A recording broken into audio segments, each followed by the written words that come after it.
ఈ నెల 21వ తేదీన ఏపీసీసీ అధ్యక్షురాలుగా షర్మిల బాధ్యతలు స్వీకరించున్నారు. ఈ నేపథ్యంలోనే భీమవరం నియోజకవర్గానికి సంబంధించి ఇప్పటికే కాంగ్రెస్ పార్టీ చాలా బలంగా ఉందని, ఇక షర్మిల వచ్చిన తర్వాత పార్టీని ఇంకా పరుగులు పెట్టిస్తామంటున్నారు భీమవరం నియోజకవర్గ కాంగ్రెస్ పార్టీ ఇన్ఛార్జ్ వంశీరెడ్డి గారు. ప్రస్తుతం మనతో ఉన్నారు. సార్, మీరు గతంలో చెప్పారు షర్మిల వస్తుందని, వచ్చింది మీరు అన్నట్టే జరిగింది. ఏ విధంగా చెప్తారు? ముందు నమస్కారాలండి అందరికీ. నేను గతంలో కూడా ఈ విషయం ఇదే మీ ఛానల్లో కూడా చర్చించడం జరిగింది. ఏ రీతిగా అంటే, షర్మిల గారి రాక ఆంధ్రప్రదేశ్లో ఒక కొత్త రూపురేఖలో ఒక మంచి మార్పు అన్నది షర్మిల గారి ద్వారా వస్తుందని గతంలోనే చెప్పడం జరిగింది, గత 3-4 నెలల క్రితం. ఏ రీతిగా అంటే, వర్షం వచ్చే ముందు వాతావరణం ఏ రీతిగా మారుతుందో, అప్పటి వరకు వేసవకాలం మండు టెండలతో ఉంటుంది. వర్షాకాలం వచ్చేటప్పటికి వాతావరణం మేఘావృతం అవుతుంది, చల్లటి గాలులు వేస్తాయి. అదే రీతిలో కాంగ్రెస్ పార్టీ ఇప్పటి వరకు కూడా ఒక స్తబ్దతగా అయిన వాతావరణంలో ఉంది.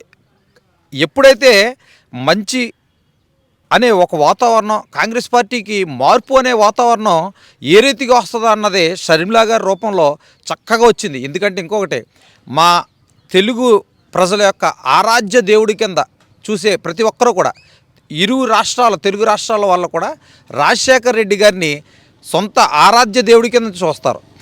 మతాలకు అతీతంగా, కులాలకు అతీతంగా ఒక జీసస్ని, ఒక వెంకటేశ్వర స్వామిని, ఒక అల్లాని ఏ రీతిగా పూజిస్తారో అలాగా వీళ్ళందరూ కూడా పూజించే ఏకైక వ్యక్తి ఎవరన్నా ఉన్నారంటే అది ఒక్క రాజశేఖర్ రెడ్డి గారే దాన్ని సొంతం చేసుకున్నారు.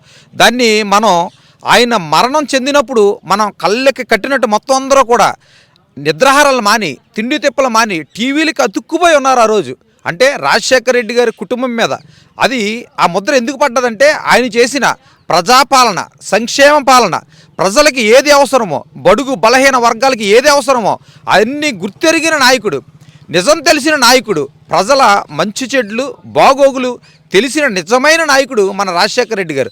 అటువంటి రాజశేఖర రెడ్డి గారు ఉనికిని పుచ్చుకుని ఆయన కుమార్తెగా ఆవిడ రాక మాకెంతో గర్వకారణం, సంతోషకరంగా కూడా. ఇంకొకటి ఏంటంటే, ఆవిడ రాజశేఖర రెడ్డి గారి కుమార్తెగా ఆవిడ యొక్క తెగింపు, పట్టుదల, ఆవిడ యొక్క పోరాట స్ఫూర్తి మనం గతంలో వాళ్ళ అన్నగారికి చేసిన పాదయాత్రలోనే ఆవిడ నిరూపించుకుంది. ఆవిడ యొక్క గట్స్ ఏ రకంగా ఉంటాయి అవన్నీ కూడా. ఎందుకంటే ఆ రోజు జగన్ని జైల్లో పెట్టిన మరుక్షణమే పార్టీ ఏమైపోతుందో అన్న పరిస్థితుల్లో నేనున్నాను అని, కొత్త పార్టీ అయినా సరే నేనున్నాను అని భుజం మీద వేసుకుని మొత్తం రాష్ట్రం అంతా కూడా 1000 కిలోమీటర్లు తిరిగి, ఒక ఆడబిడ్డ 1000 కిలోమీటర్లు తిరగడం అన్నది చరిత్రలో ఎక్కడా లేదు.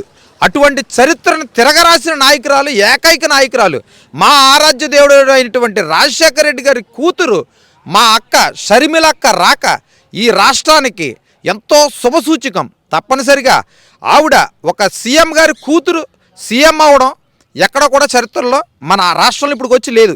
అంటే జగన్ గారు అవ్వారంటే జగన్ గారు ప్రాంతీయ పార్టీ, సొంత పార్టీ పెట్టుకుని సీఎం అవ్వారు. అలాగే ఒక పీసీసీ ప్రెసిడెంట్గా చేసిన రాష్ట్రంలో, మన రాష్ట్రంలో పీసీసీ ప్రెసిడెంట్గా చేసి మళ్ళీ వాళ్ళ వారసులు పీసీసీ ప్రెసిడెంట్ అవ్వడం కూడా అది ఒక్క షర్మిల గారికే సాధ్యమైంది. తండ్రి బాటలో నడుస్తుందండి. ఎందుకంటే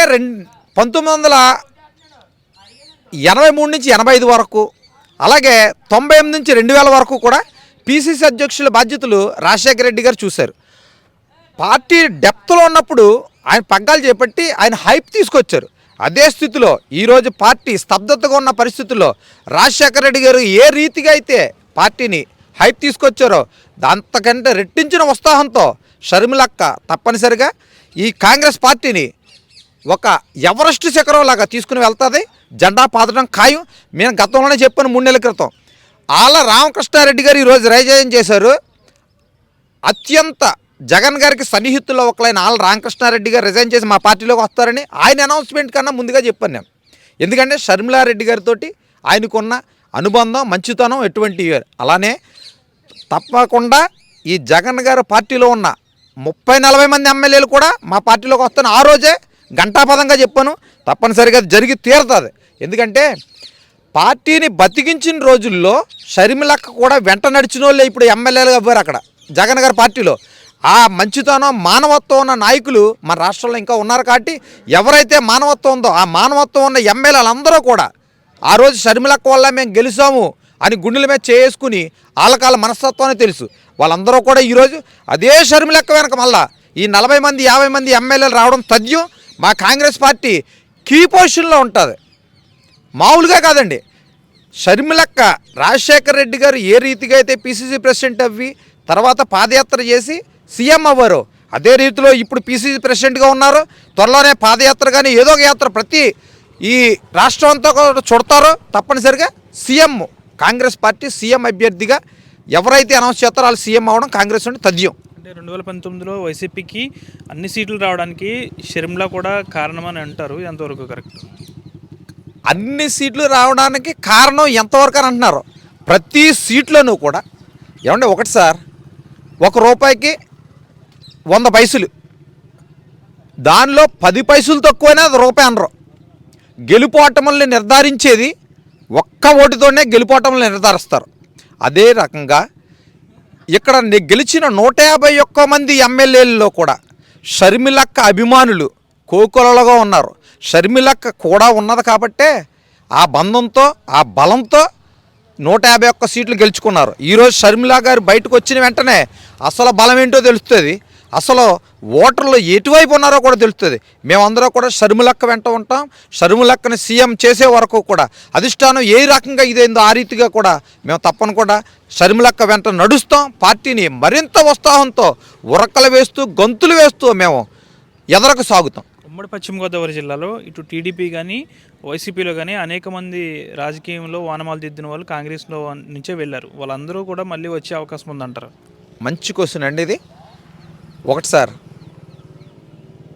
గతంలో కూడా ఇదే టాపిక్ గురించి కూడా చెప్పాను సార్. మన భీమవరంలోనే అంజుబాబు గారు కానీ గ్రంథి శ్రీనివాస్ గారు కానీ ఇప్పుడు ఉన్న శాసన మండలి చైర్మన్ మోషన్ రాజు గారు కానీ వీళ్ళ ఎవరిని తీసుకున్నా వాళ్ళ యొక్క ఫౌండేషన్ కానీ వాళ్ళ యొక్క ఎదుగుదల కానీ కాంగ్రెస్ తోటే స్టార్ట్ అయింది. కాంగ్రెస్ తోటే వాళ్ళ ఒక నాయకులుగా వాళ్ళు కాంగ్రెస్ పార్టీ భావాలతోటి కాంగ్రెస్ పార్టీ చేసిన సపోర్ట్ తోటే భీమవరాన్ని అభివృద్ధి పదంలో కొంతవరకు నడిపించారు. అది ఒట్టి కాంగ్రెస్ పార్టీలో ఎమ్మెల్యేలుగా అయినప్పుడే గ్రంథి శ్రీనివాస్ గారు అక్కడ 82 ఎకరాలు తీసుకురావడానికి మొదటి మెట్టు. వాటర్ ట్యాంక్, రెండో వాటర్ ట్యాంక్ తీసుకురావడానికి గ్రంథి శ్రీనివాస్ చేశారంటే అది కూడా కాంగ్రెస్ గవర్నమెంట్ హయాంలోనే. కొద్దో గొప్ప చేసిన అభివృద్ధి అంజుబాబు గారు చేశారంటే అది కాంగ్రెస్ ఎమ్మెల్యేగా ఉన్నప్పుడే తప్ప మిగిలిన ఏ పార్టీ ఎమ్మెల్యేలుగా ఉన్నప్పుడు భీమవరం అభివృద్ధి లేదు. ఒక భీమవరం వరకు చూసుకుంటాం. అలానే సర్రాజు గారు ముండిలో అత్యధికమైన నిధులు తీసుకొచ్చిన దాంట్లో సర్రాజు గారు, మన తాడేపల్లిగూడెం కొట్టి సత్యనారాయణ గారు, వాళ్ళిద్దరూ కూడా కాంగ్రెస్ హయాంలో రాజశేఖర్ రెడ్డి గారు సీఎంగా ఉన్నప్పుడు మాత్రమే మనకి ఫండ్స్ తీసుకొచ్చి అభివృద్ధి పదంలో తాడేపల్లిగూడెం కానీ ఉండి కానీ ఇవన్నీ కూడా అభివృద్ధి పదంలో వెళ్ళినంటే ఒక్క కాంగ్రెస్ పార్టీ రూలింగ్లో ఉన్నప్పుడే, అంతే తప్ప మిగిలిన పార్టీలు రూలింగ్లో ఉన్నప్పుడు కాదండి. కాంగ్రెస్ పార్టీలో ఏంటంటే పేదలు, బడుగులు, బలహీన వర్గాలు, కార్మికులు, కష్టజీవులు వీళ్ళందరికీ ఏది అవసరమో అది చేసే ఏకైక పార్టీ కాంగ్రెస్ పార్టీ. అదే మిగిలిన ప్రాంతీయ పార్టీలు బీజేపీ పార్టీకి కొమ్ము కాస్తాయి. బీజేపీ పార్టీ ఎవరికి కొమ్ము కాస్తుందో మనందరికీ తెలిసిందే, కార్పొరేట్ సంస్థలకి, ఓన్లీ ఆదాని, అంబానీ ఇటువంటి పెద్ద పెద్ద మహా బడా నేతలకే కొమ్ము కాస్తుంది. ఆ కార్పొరేట్ సంస్థలకి తొత్తులుగా ఉండే పార్టీలే ఈ ప్రాంతీయ పార్టీలు రెండు కూడా. తెలుగుదేశం కానీ ఇటు జనసేన కానీ ఇప్పుడు కొత్తగా వచ్చిన పార్టీ జనసేన కానీ అలానే మన జగన్ గారు కానీ వీళ్ళెవ్వరూ కూడా బీజేపీని ఎదిరించి మాట్లాడే సత్తా, మీరు చేసి తప్పు అని నిరూపించే సత్తా ఇలా ముగ్గురికి ఎవరికి లేదు. బాబు, బి అంటే బాబు, జే అంటే జగన్, పి అంటే పవన్. ఈ బీజేపీ ఇలా ముగ్గురు కూడా బీజేపీకి ఒక సామంతరాజుల కింద. ఆయన పెద్దరాజు అయితే సామంతరాజు, ఆ పెద్దరాజు గారు ఏం చెప్పారో ఈ చిన్న రాజులు అది వినాలి, అంతవరకునే తప్ప. అంతే తప్ప ఎదురొడ్డి నిలబడి ఎదిరించే సత్తా మాత్రం ఒక్క కాంగ్రెస్ పార్టీకి ఉంది. ఒకటి సార్, కాంగ్రెస్ పార్టీ ఏం చేసిందని బీజేపీ పెద్దలు చాలామంది అడుగుతున్నారు. ఈరోజు దేశం ఇంత సుభక్షంగా ఉన్నదంటే ఒకే ఒక్క కారణం ఏంటంటే కాంగ్రెస్ పార్టీ మనల్ని పరిపాలించింది, కాంగ్రెస్ పార్టీ ప్రాజెక్టులు కట్టింది, కాంగ్రెస్ పార్టీ ఎన్నెన్నో సంస్థలను తీసుకొచ్చింది. ఈరోజు వాళ్ళు రైల్వే శాఖ నమ్మేస్తున్నారు, ఎయిర్పోర్ట్లు నమ్మేశారు, స్టీల్ ప్లాంట్లు నమ్మేశారు. అసలు మనకి ఇస్తామన్న ప్రత్యేక హోదాన నినాదమే తొక్కేశారు. అటువంటిది వీళ్ళ వల్ల ఏమీ కాదు. ఒకే ఒకటి చెప్పారు రాహుల్ గాంధీ గారు, ప్రత్యేక హోదా రావాలి అంటే కనుక పోలవరం ప్రాజెక్టు పూర్తి అవ్వాలి అంటే కనుక ఒక్క కాంగ్రెస్ పార్టీతోనే సాధ్యం. కాంగ్రెస్ పార్టీ ఒక్కటే ఈ కార్యక్రమాలన్నీ కూడా చేయగలదు. ఆ ఒక్క సత్తా ఉన్న పార్టీ కాంగ్రెస్ పార్టీ. షర్మిలా గారు అడుగుజాడల్లో తప్పనిసరిగా ఈ కాంగ్రెస్ పార్టీ అత్యధికమైన స్థానాలు సాధించి సీఎం సీట్లో కూర్చునే పార్టీ ఏదైనా ఉన్నదంటే అది కాంగ్రెస్ పార్టీయే. అర్హత ఉన్న పార్టీ ఏదంటే అది ఒక్క కాంగ్రెస్ పార్టీయే. ప్రతి ఒక్కరు కూడా ఇది హాస్యాస్పదం అనుకోవచ్చు, కానీ మొన్నటి వరకు కూడా రాష్ట్రంలో కాంగ్రెస్ పార్టీ లేదు, అసలు కాంగ్రెస్ పార్టీ ఉండదన్నారు. కానీ ఇప్పుడు షర్మిల వచ్చిన తర్వాత 2 రాష్ట్రాల్లో కూడా చెప్పుకుంటున్నారు కాంగ్రెస్ పార్టీ రాష్ట్రంలో పుంజుకుంటుంది, షర్మిల మార్క్ కనిపిస్తుందని. అంటే మీరు ఎప్పటి నుంచో కాంగ్రెస్లో ఉన్నారు. చాలామంది రాష్ట్రం విడిపోయిన తర్వాత కాంగ్రెస్ పార్టీ మీద తప్పు వేశారు. చాలామంది వేరే ఇతర పార్టీలోకి వెళ్ళిపోయారు. మీలాంటి వాళ్ళు చాలామంది ఇంకా ఎలాగే ఉన్నారు. ఇప్పుడు షర్మిల వచ్చింది, పార్టీ పుంజుకుంటుంది, మీకు ఎలా ఉంది? మాకు చాలా సంతోషంగా ఉంది సార్. ఇది ఏంటంటే ఎంత సంతోషం అంటే చెప్పరానంత సంతోషంగా ఉంది. మన ఇంట్లో ఒక శుభకార్యం జరిగి మన బిడ్డలకి పెళ్లి చేసాం అనుకోండి, ఒక ఆడకూతురికి పెళ్లి చేస్తే ఎంత సంతోషపడతాడో ఒక తండ్రి, అంతకన్నా రెట్టించిన సంతోషంతో మేము ఉన్నాం. ఎందుకంటే ఇప్పుడు అదే చెప్తున్నాను సార్, వర్షం రాకడా ప్రాణం పోకడా ఎవరికి తెలియదు. అలానే ఈరోజు ఈ 2024 సంవత్సరం, ఈ సంవత్సరంలో సీఎం పీఠం మీద కూర్చునేది కాంగ్రెస్ పార్టీ. సీఎంగా ప్రమాణ స్వీకారం కాంగ్రెస్ పార్టీ అభ్యర్థులు చేస్తారు. ఏ రకంగా అంటే అది చెప్తున్నాను కదా సార్, వాతావరణం మారింది.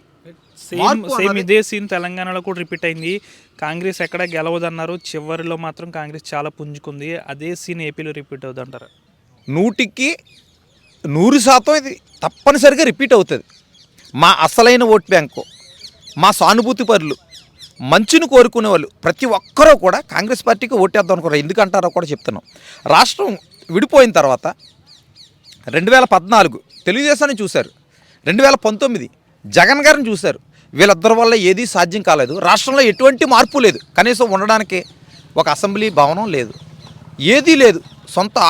అసలు అభివృద్ధి అన్నది ఏంటి అన్నదే జనం మర్చిపోయారు. ఆ రకంగా తెలుగుదేశాన్ని, ఇటు జగన్ గారిని చూశారు, ఇటు బీజేపీతో పొత్తు ఉన్న జనసేన గారిని కూడా చూశారు. ఎందుకంటే ఆయన ఒకసారి తెలుగుదేశాన్ని సపోర్ట్ చేశారు, అప్పుడు తెలుగుదేశం వరగబెట్టింది ఏమీ లేదు. అలాగే బీజేపీతో పొత్తు పెట్టుకున్నారు, అప్పుడు వరగబెట్టింది ఏమీ లేదు. అందుకని ఈ రాష్ట్రం బాగుపడాలి అంటే కనుక కాంగ్రెస్ పార్టీ వాళ్ళే సాధ్యమని చెప్పి చూస్తారు. ఎందుకంటే ఆ రోజు 3వ ప్లేస్లో ఉంది ఎలక్షన్లకు ముందు తెలంగాణలో. అలానే ఇక్కడ కూడా చివరి స్థానంలో 3వ ప్లేస్లో ఇప్పుడు ఉన్న తెలంగాణలో ఏ రీతిగా అయితే ఫస్ట్ ప్లేస్లోకి వచ్చి రేవంత్ రెడ్డి గారు ముఖ్యమంత్రి అవ్వారో అదే రీతిలో ఈరోజు ఇదే 3వ ప్లేస్ నుంచి వచ్చి ఫస్ట్ ప్లేస్లోకి సాధ్యమైనంత త్వరలోనే షర్మిలక్క రూపంలో ఒక రకమైన గిఫ్ట్ వచ్చింది మాకు.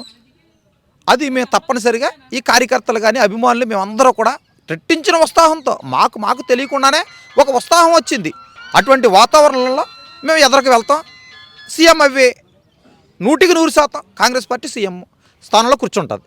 తెలంగాణలో 3వ స్థానంలో ఉన్న కాంగ్రెస్ పార్టీ మొదటి స్థానానికి ఎలా వచ్చిందో అదేవిధంగా ప్రస్తుతం షర్మిల రూపంలో ఏపీలో కూడా ఇక్కడ ప్రస్తుతానికి కింద స్థాయిలో ఉన్న కాంగ్రెస్ కొన్ని రోజుల్లో షర్మిల పదవి చేపట్టిన మరికొన్ని రోజుల్లోనే పార్టీ పూర్తిగా కూడా బలోపేతం అవుతుంది.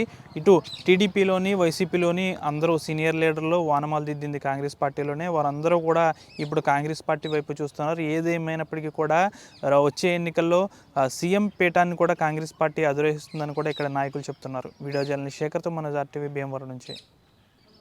మరిన్ని వీడియోస్ కోసం ఛానల్ ని సబ్స్క్రైబ్ చేయండి. లేటెస్ట్ అప్డేట్స్ కోసం వాట్సాప్ ఛానల్ ని ఫాలో చేయండి. అండ్ లింక్ డిస్క్రిప్షన్ లో ఉంది.